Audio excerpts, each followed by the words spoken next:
Do you ever wonder why one person may gain more weight than another and they seem to be doing exactly the same thing? When people struggle with their weight, they may blame themselves, like have no willpower. But what if I told you there was more to it than that? And what if the environment we're living in today is making it harder to maintain a healthy weight?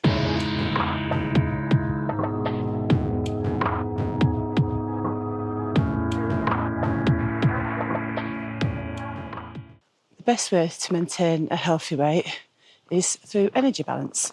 And I have discussed this before in previous videos. So basically counting the calories that we're intaking against the calories that we're burning off. One of the ways I track this is through a calorie counter and a smartwatch. But is it easy to maintain a healthy weight for energy balance these days in the environment that we live in? So obesity has actually risen over the years in percentage. But if you look at what could have caused this, what's different in our environments today from, let's say, 20 years ago? More fast food shops, more convenience foods, more processed and fatty foods that are inexpensive compared to healthy options. More cars on the road, so people are choosing to drive, especially in today's society where people may not want to walk. They may feel walking to work puts them in more danger. Fear of who is out there. There's a lot more desk jobs and work from home jobs as well.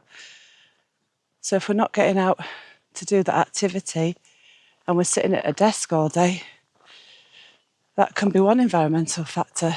If we're not choosing healthy options of food because money is tight and we haven't got the budget for it, because it is more expensive, then we're going to go for cheaper options that's more likely to be processed and contain more fats and sugars. As a society these days, we spend more time on our phones, on our computers, watching TV, lounging around.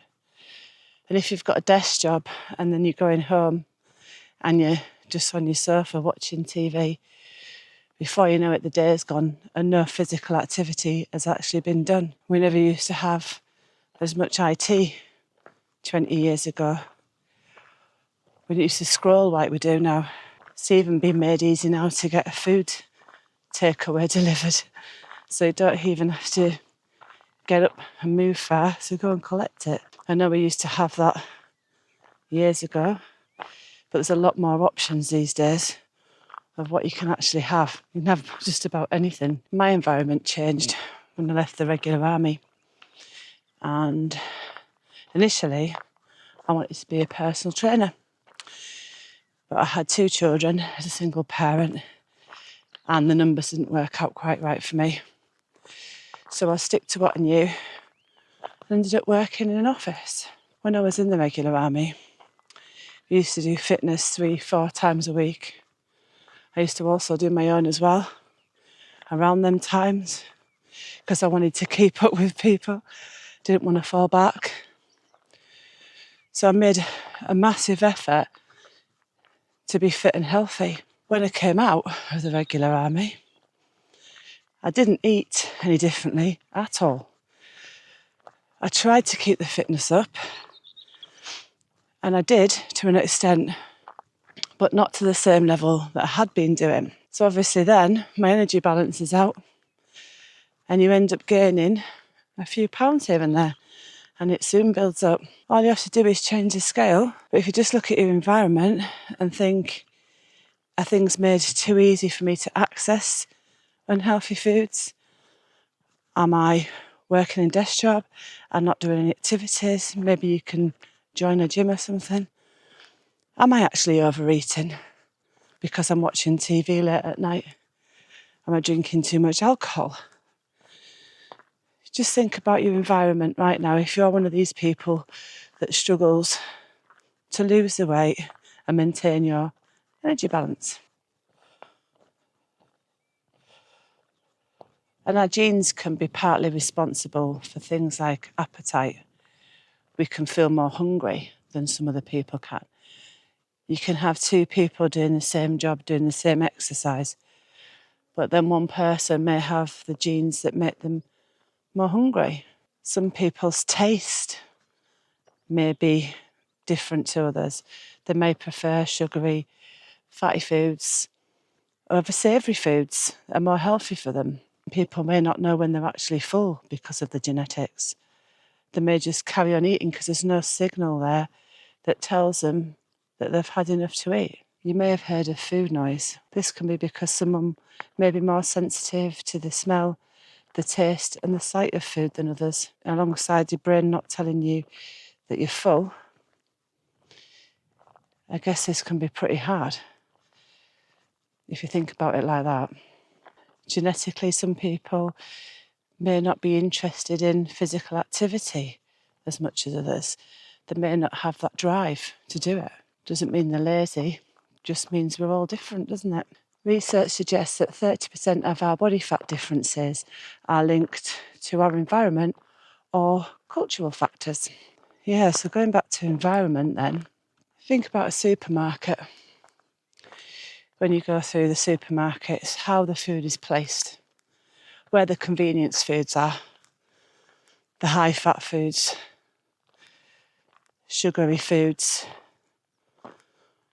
They're not just accidentally put in your sight, they're put there on purpose so that you will choose them and be attracted to them. Especially if you're one of those people where your responses are different. It's going to be more tempting for you than it is for somebody that doesn't have them responses. And they rely on that. So I'm talking about things like crisps, chocolates, fresh bread, special offers.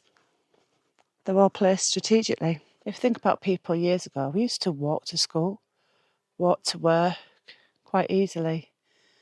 And now we don't. We tend to drive everywhere.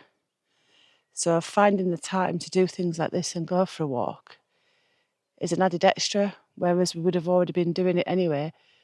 Our jobs were more active, were more physical kinds of jobs. Now we have a lot more jobs where we're sat at a desk. So it's harder to motivate ourselves to get out, to do something extra on top of all that, like going for a walk. Modern lives can be stressful.